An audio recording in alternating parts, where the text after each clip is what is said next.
ಸರ್ಕಾರ ಖಾಸಗಿ ಶಾಲೆ ಮಾನ್ಯತೆ ನವೀಕರಣ ವಿಚಾರದಲ್ಲಿ ಮಲತಾಯಿ ಧೋರಣೆ ಅನುಸರಿಸುವ ಜೊತೆಗೆ ಫೈರ್ ಸೇಫ್ಟಿ ಮತ್ತು ಬಿಲ್ಡಿಂಗ್ ಸೇಫ್ಟಿ ನಂತರ ಲ್ಯಾಂಡ್ ಕನ್ವರ್ಷನ್ ಅಂಶವನ್ನು ಇಟ್ಟುಕೊಂಡು ಇವತ್ತು ನಮ್ಮ ಮೇಲೆ ದೌರ್ಜನ್ಯ ಮಾಡ್ತಾ ಇದೆ. ಆದರೆ ಇದೇ ದಾಖಲೆಗಳು ಸರ್ಕಾರಿ ಯಾವ ಶಾಲೆಗೂ ಬೇಕಾಗಿಲ್ಲ. ಶಿಕ್ಷಣ ಸಚಿವರನ್ನು ಕೇಳಿದ್ರೆ ಹೇಳ್ತಾರೆ ನಮ್ಮ ಶಾಲೆಗೆ ನಾವು ನೋಡ್ಕೊಳ್ತೀವಿ, ಮೊದಲು ನಿಮ್ಮ ನೋಡ್ಕೊಂಡು ಅಂತ ಹೇಳ್ತಾರೆ. ಇದು ಯಾವ ರೀತಿ ನ್ಯಾಯ?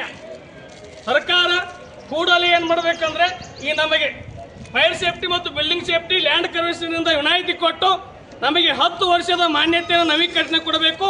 ಕೊಡದೇ ಹೋದರೆ ನಾವು ಪ್ರತಿಭಟನೆ ಮಾಡ್ತೀವಿ. ಅದು ಯಾವ ರೀತಿ ಮಾಡ್ತೀವಿ, ಉಗ್ರವಾದ ಪ್ರತಿಭಟನೆ ಮಾಡ್ತೀವಿ ಅಂತ ಈ ಮೂಲಕ ಆ ಸರ್ಕಾರಕ್ಕೆ ಮನವಿಯನ್ನು ಮಾಡ್ತಾ ಇದ್ದೀವಿ. ಈಗಾಗಲೇ ನಾವು ಸುಮಾರು 25-30 ವರ್ಷಗಳಿಂದ ಈ ಖಾಸಗಿ ಶಾಲೆಗಳನ್ನು ಮುನ್ನಡೆಸ್ಕೊಂಡು ಬಂದೀವಿ. ಈ 25 ವರ್ಷ ಇಲ್ಲಾರ್ದಂಥ ಕಾನೂನನ್ನು ಏಕಾಏಕಿ ಇದೇ ವರ್ಷ ತಂದಾರ. ಈಗಾಗಲೇ ಸಾಫ್ಟ್ವೇರ್ ಒಳಗೆ 10 ವರ್ಷ ಮಾತ್ರ ಬರ್ತೈತೆ. ಈಗ ಪ್ರತಿ ವರ್ಷ ಏನು ಮಾಡ್ತಿದ್ರು, 1 ವರ್ಷ, 5 ವರ್ಷ, 3 ವರ್ಷ ಕೊಡ್ತಿದ್ರು. ಆದರೆ ಇವತ್ತು ಸರ್ಕಾರದ ಒಂದು ಈ ನೀತಿಯಿಂದ ಏನಾಗಿದೆಪ್ಪ ಅಂತಂದ್ರೆ ಅಧಿಕಾರಿಗಳು ತಪ್ಪಿಬಾಗ್ಯಾರ, ಖಾಸಗಿ ಶಾಲೆಗಳು ತಪ್ಪಿಬಾಗ್ಯಾವ. ಇಂಥ ಒಂದು ನೀತಿಯನ್ನು ನೀವು ಸಡಿಲಿಕೆ ಮಾಡದೇ ಇದ್ರೆ ಬರುವಂಥ ದಿನಮಾನದೊಳಗೆ ಸರ್ಕಾರಕ್ಕೆ ನಾವು ಒಂದು ಕರಾಟೆಯನ್ನು ತೆಗೆದುಕೊಂಡು ಖಾಸಗಿ ಶಾಲೆಯವರು ಸರ್ಕಾರ ಸಂಸ್ಥೆಗಳನ್ನು ಮತ್ತು ಸರ್ಕಾರಿ ಕಚೇರಿಗಳನ್ನು ಮುತ್ತಿಗೆ ಹಾಕ್ತವಂಥ ಕೆಲಸವನ್ನು ಮಾಡ್ತೇವೆ. ಅದಕ್ಕೆ ದಯವಿಟ್ಟು ಸರ್ಕಾರ ಈಗ ಒಂದು 3 ಅಂಶಗಳನ್ನು ನಾವು ಪ್ರಮುಖವಾಗಿ ಬೇಡಿಕೆ ಇತ್ತು. ಭೂ ಪರಿವರ್ತನೆ ಮಾಡ್ಬೇಕಂತ ಹೇಳ್ಯಾರ. ಈಗ 25 ವರ್ಷ ತನಕ ಏನು ಭೂ ಪರಿವರ್ತನೆ ಇಲ್ಲದೇ ಕೊಟ್ಟಾರ. ಈಗ ಒಮ್ಮೆಲೆ ಏಕಾಏಕಿ ಸರ್ಕಾರ ಹಣ ಮಾಡ್ತಕ್ಕಂಥ ಒಂದು ಕೆಲಸ ಕೈ ಹಾಕೈತಿ. ಅದಕ್ಕೆ ನಮ್ಮ ಎಲ್ಲ ಖಾಸಗಿ ಶಾಲೆಗಳ ಒಂದು ಒಕ್ಕೂಟದಿಂದ ಇವತ್ತು ನಾವು ದೊಡ್ಡ ಒಂದು ಪ್ರತಿಭಟನೆಯನ್ನು ಮಾಡಿವಿ. ಇವತ್ತು ರಾಜ್ಯಾದ್ಯಂತ ಎಲ್ಲರೂ ಖಾಸಗಿ ಶಾಲೆಯವರು ಆಡಳಿತ ಮಂಡಳಿಯ ಅಧ್ಯಕ್ಷರು, ಕಾರ್ಯದರ್ಶಿಗಳು ಎಚ್ಚೆತ್ತುಕೊಂಡಾರ. ಈ ಸರ್ಕಾರದ ಈ ದ್ವಂದ್ವ ನೀತಿಗಳನ್ನು ನಾವು ಖಂಡಿಸ್ತಾ ಇದ್ದೇವೆ. ಅದಕ್ಕೆ ಈ ಭೂ ಪರಿವರ್ತನೆ ಮತ್ತು ಈ ಅಗ್ನಿ ಸುರಕ್ಷತೆ ಮತ್ತು ಕಟ್ಟಡ ಸುರಕ್ಷತೆ ಅನ್ನೋದಂತ ಒಂದು ಏನು ಅಂಶಗಳನ್ನು ತಂದಿರಿ, ಈ ಅಂಶಗಳಿಂದ ಸರ್ಕಾರಕ್ಕೆ ಒಂದು ಬಕ್ಕಸತ್ತು ಮುಖವಂತ ಕೆಲಸ ಮಾಡಕತ್ತೀರಿ. ಖಾಸಗಿ ಶಾಲೆಗಳು ಈಗಾಗಲೇ ಚಿಂತಾಜನಕ ಸ್ಥಿತಿ ಒಳಗದಾವ. ಅಂಥದ್ರೊಳಗೆ ಗಾಯದ ಮೇಲೆ ಬರೀ ಕೊಡ್ತಕ್ಕಂಥ ಕೆಲಸ ಏನು ನೀವು ಸರ್ಕಾರ ಮಾಡಕತ್ತೀರಿ, ಇದು ನಿಮ್ಮ ಒಂದು ಸರ್ಕಾರಕ್ಕೆ ಬರುವಂಥ ದಿನಮಾನದ ತಕ್ಕ ಶಾಸ್ತಿಯನ್ನು ಕೊಡ್ತದೆ. ಅದಕ್ಕೆ ದಯವಿಟ್ಟು ಸರ್ಕಾರ ಮತ್ತು ಮಾನ್ಯ ಸಚಿವರು ಇದ್ರ ಬಗ್ಗೆ ಹೆಚ್ಚಿನ ಗಮನವನ್ನು ಹರಿಸಿ ಈ ಒಂದು ಖಾಸಗಿ ಶಾಲೆಗಳ ಮಾನ್ಯತೆ ನವೀಕರಣವನ್ನು ಸರಳಗೊಳಿಸಬೇಕಂತ ಹೇಳಿ ಒಂದು ನಮ್ಮ ಖಾಸಗಿ ಶಾಲೆಗಳ ಪರವಾಗಿ ಮನವಿಯನ್ನು ಸಲ್ಲಿಸ್ತಾ ಇದ್ದೇವೆ.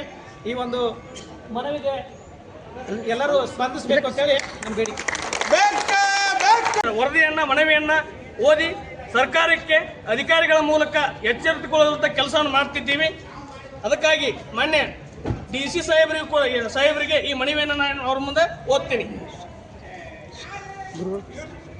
ಮಾನ್ಯ ಜಿಲ್ಲಾಧಿಕಾರಿ ಸಾಹೇಬರು ಬಾಗಲಕೋಟ್ ಕಚೇರಿ ಬಾಗಲಕೋಟ್ ವಿಷಯ ಖಾಸಗಿ ಅನುದಾನಿತ ಶಾಲೆಗಳ ಮಾನ್ಯತೆ ನವೀಕರಣಕ್ಕೆ ಸರ್ಕಾರ ವಿಧಿಸಿರುವ ಕಠಿಣ ನಿಯಮಗಳನ್ನು ಸರಳೀಕರಣಗೊಳಿಸಿ 2025-26ನೇ ಸಾಲಿನ ಮಾನ್ಯತೆ ನವೀಕರಣಕ್ಕೆ ಅವಕಾಶ ಮಾಡಿಕೊಡುವ ಕುರಿತು ಮಾನ್ಯರೇ ಮೇಲ್ಕಾಣಿಸಿದ ವಿಷಯದನ್ನುವ ಜಿಲ್ಲೆಯ ಎಲ್ಲ ಅನುದಾನರಹಿತ ಖಾಸಗಿ ಶಾಲೆಗಳ ಆಡಳಿತ ಮಂಡಳಿಯ ಸದಸ್ಯರು, ಅಧ್ಯಕ್ಷರು ತಮ್ಮಲ್ಲಿ ವಿನಂತಿಸಿಕೊಳ್ಳುವುದೇನೆಂದರೆ ಈ ವರ್ಷ ಮಾನ್ಯತೆ ನವೀಕರಣಕ್ಕೆ ನೀಡಲು ಸರ್ಕಾರ ಜಿಲ್ಲಾಧಿಕಾರಿಗಳಿಂದ ಭೂ ಪರಿವರ್ತನೆ ಆದೇಶ ಪ್ರತಿ, ಅಗ್ನಿ ಸುರಕ್ಷತಾ ಪ್ರಮಾಣ ಪತ್ರ ಮತ್ತು ಕಟ್ಟಡ ಸುರಕ್ಷತಾ ಪ್ರಮಾಣ ಪತ್ರ ಈ 3 ಪತ್ರಗಳನ್ನು ಕಡ್ಡಾಯಗೊಳಿಸಿ ಆದೇಶಿಸಿದೆ. ಇದರಿಂದಾಗಿ ನಮಗೆ ಮಾನ್ಯತೆ ಸಿಗದೆ ಅನೇಕ ಶಾಲೆಗಳು ತೊಂದರೆಗೆ ಸಿಲುಕಿಕೊಂಡಿರುತ್ತವೆ. ಸರ್ಕಾರಿ ಶಾಲೆಗೆ ಇಲ್ಲದ ನಿಯಮವನ್ನು ಖಾಸಗಿ ಶಾಲೆಗೆ ಮಾತ್ರ ಕೊಡುವುದು ಯಾವ ನ್ಯಾಯ?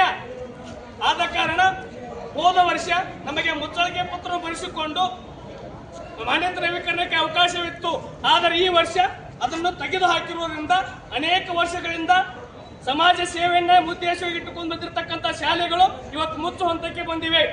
ಕೂಡಲೇ ಸರ್ಕಾರ ಅಧಿಕಾರಿಗಳ ಮೂಲಕ ಸರ್ಕಾರಕ್ಕೆ ನಾವು ವಿನಂತಿಸುವುದೇನೆಂದರೆ ಕೂಡಲೇ ಎಲ್ಲ ನಿಯಮಗಳನ್ನು ಸರಳೀಕರಣಗೊಳಿಸಿ ಕೂಡಲೇ ಒಂದು ವಾರದ ಒಳಗಾಗಿ 2025-26ನೇ ಸಾಲಿನ ಮಾನ್ಯತೆ ನವೀಕರಣವನ್ನು ಮಾಡಿಕೊಡಬೇಕೆಂದು ಜಿಲ್ಲಾಧಿಕಾರಿಗಳ ಮೂಲಕ ಸರ್ಕಾರಕ್ಕೆ ಮನವಿಯನ್ನು ಸಲ್ಲಿಸುತ್ತಿದ್ದೇವೆ.